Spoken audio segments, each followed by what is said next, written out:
On guys, welcome back to another video. Today we're gonna go race arenacross and I'm super stoked for this opportunity.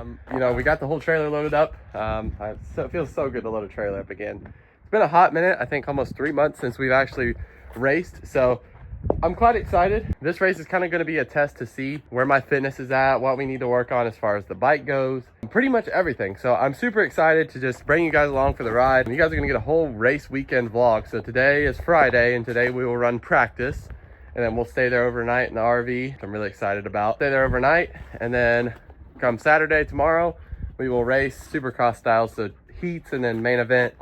And obviously LCQ, hopefully I don't go to those. But yeah, so super stoked, and we've got the trailer loaded up. We've been packing, so I think we're ready. So let's do this.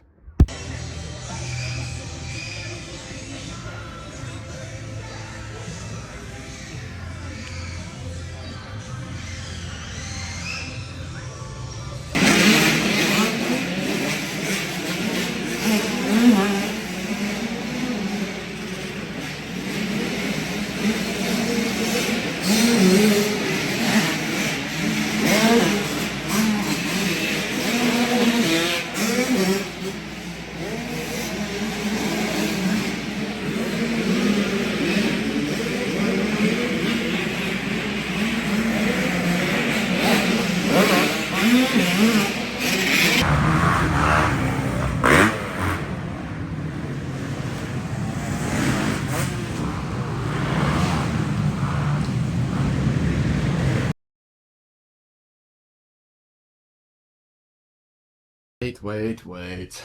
All right, well, if you made it this far in the video, you probably saw how not to start 2025 as the thumbnail. And well, this is how you don't start 2025.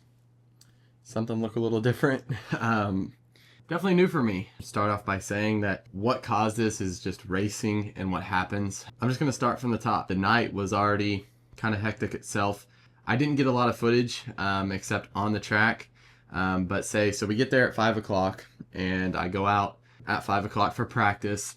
Well, we've been there for a while, but I go out for 5 o'clock at practice and I'm going out and I'm like, why is my shifter not shifting? And it wouldn't actually shift into another gear because I put a new shifter on. I got a new shift lever, whatnot, and I was like, okay, it works. I made sure it worked. I thought it worked. I thought it wasn't hitting anything. And it turns out it was hitting things, and so I was stuck in second gear the entire track. So first practice was pretty much a bust for me. Didn't go well. So came back, I fixed my shifter, we got that lined out, so we were good to go. Came in, rested for a while, went back out for my second practice. Second practice wasn't bad at all, ripping around for a while. And then third practice came around and I was about to go out, and Pap was obviously the master mechanic, you know, if you saw him in any other videos. I told him, I said, hey, do you want to go start up my bike? Because we were actually in an RV.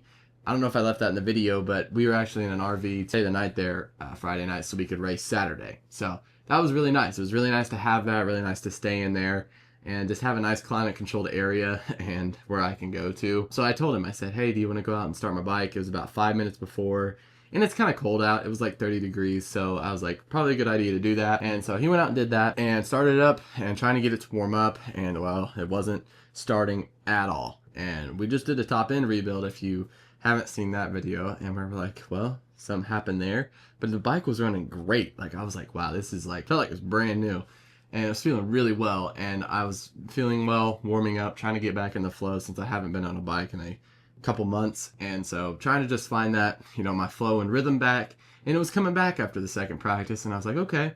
And it was almost devastating. My bike didn't start, and so we were trying, I had to put that behind me. We were trying to figure out what to do.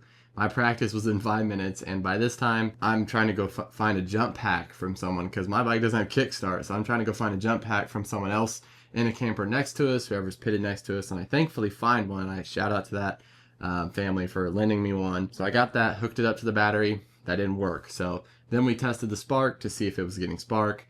It was, so I had thankfully I had a spare spark plug. Put a new spare spark plug in it, fired up, and by that time we had the gas tank, the plastics, everything off to even change the spark plug. So very hectic, and there was a lot of things going wrong. So we got that going, and by that time I went out to go practice, and as I was practicing, I went out for my, did a couple laps. I came in late, and so I went back out for late bike, and was going out there and had a crash, pretty gnarly crash, and basically I fell and ran my shoulder into the concrete. And so this is where kind of gets a little gross, so if you have a weak stomach, I recommend skipping this part. But basically I hit the ground, I was like, why does my shoulder feel so hot?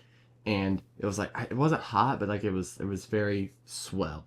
And I was like, well, what the heck's going on? So I get up, I move my shoulder around, and I feel it pop back in place. I'm like, oh man, I dislocated it. That was a big worry, but I was too focused on getting off the track. So once I lined that out, I made my way back to my pit area, and I got back. And then that night, we were like, okay, we will let it rest and see what happens when we wake up in the morning tomorrow. That was the goal. Well, didn't even make it that far. 4 a.m. rolls around, and I wake up to it popped out of socket again.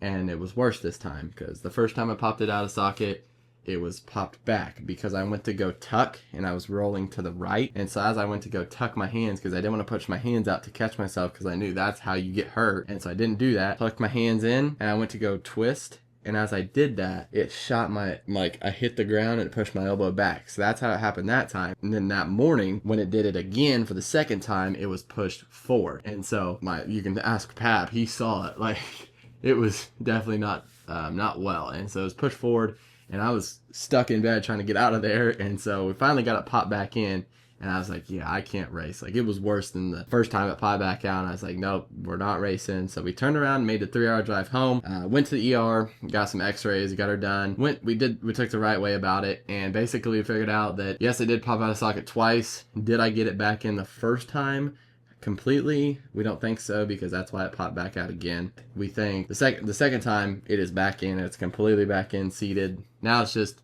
however long it's going to take for this to heal. The joints are very unstable, so that's going to be interesting to see how it heals. Basically all I can do is keep moving it. So I've got a different sling than the hospital gave me. This helps to keep it more stable, but definitely won't be on a bike for a good 3-4 weeks. So as long as I just take the proper rest, everything, and just hopefully it heals. But I'm hoping, I don't know, it's still been a whirlwind of emotions just because it's my first big injury. But hopefully, I'm just going to stay optimistic and say, see what happens in 3 weeks and see how it heals and what goes on about it and how long I'll even stay on the sling. But I do know today that I do have a lot more range of motion with it. And I think that helps a lot from sleep, because obviously I was woke up at 4 a.m. and it was hard to sleep because it hurt. So yeah, we're just taking the proper precautions for just to let it heal and go from there. But what I can do is that I can obviously take medicine, which is just Tylenol. Obviously leave it in this. Be easy with it. Don't lift anything, obviously. Shout out to the doctor. She was great. But yeah, don't lift anything. And I'm going to keep moving it. I'm going to go actually work on my bike here in a little bit, get the battery back in it. All in all, it could have been way worse. And I think this is a big takeaway. But yeah, it could have just been way worse. And I thank God for watching over me, because it could have really ended up a lot worse. And I think this is where the strength training and really focusing on training your body for this sport comes into play. Because when you go to rec, you got to have very, very good bone structure and bone strength, and I think that kind of played in a little bit. I think it could have been worse. I could have broke it because I did hit pretty hard and I was in the middle of the track, so I shot up and got up really fast and grabbed my shoulder. But yeah, all in all, I just can't thank everybody for helping me, my family, just getting me around. It's gonna suck being one-armed basically for the next however long. But I just can't wait to get back on a bike already. So be looking forward to seeing some videos of, I don't even know yet, probably some interesting videos, maybe playing some MX bikes on the PC and live streaming maybe. That might be an option. But yeah, we take what we get with this sport, and at the end of the day, it's racing. But I definitely did learn a lot from this. As far as riding that night, actually, I was rolling really well until I wrecked, and I was moving, like, I just found the fast lines around the track, and we're doing pretty good. Like, I'm finally finding the flow and everything back, and I was just going pretty good on the track and found some fast lines, and it just felt good racing indoors. As a viewer, I thank you for watching. And if you're still there, make sure you hit the subscribe button if you're not already. I'm going to try to get some cool vids posted for you guys. I might dive back into the GoPro footage and see what I got. But yeah, with that being said, I think that's going to be it for the video. So I thank you guys for watching and being along with this journey for me. I try to keep it real as possible. I try to keep all this stuff that happens with this sport and industry right here with you guys, so you get the full black and white and you get to see it all. So I thank you guys for watching, and I'm going to see how this baby heals, and while I do that, I'm going to edit this video. So see you guys. So I was just editing this video, and I kind of realized that I didn't touch on a part. Basically, I just want to say that you guys see the professional side of me a lot, and I know this is a little bit different for you guys, but I just want to say that I hope that I heal the right way. You know, this I really haven't rode for 3 months until Friday, and then it ended very fast. So I know everything happens for a reason. I know that there's nothing you can do about it. All we can do is get up, get better from here, and just take the proper steps and just try to strengthen, just get stronger, and it's gonna suck. It's not gonna be fun, but I know that's what's going to happen, and I know that's what's needed. So, but yeah, it's gonna be rough, but we'll get it and we'll stay strong. So I thank you guys for watching, and you're probably tired of me talking, but that's it for now. So see you guys.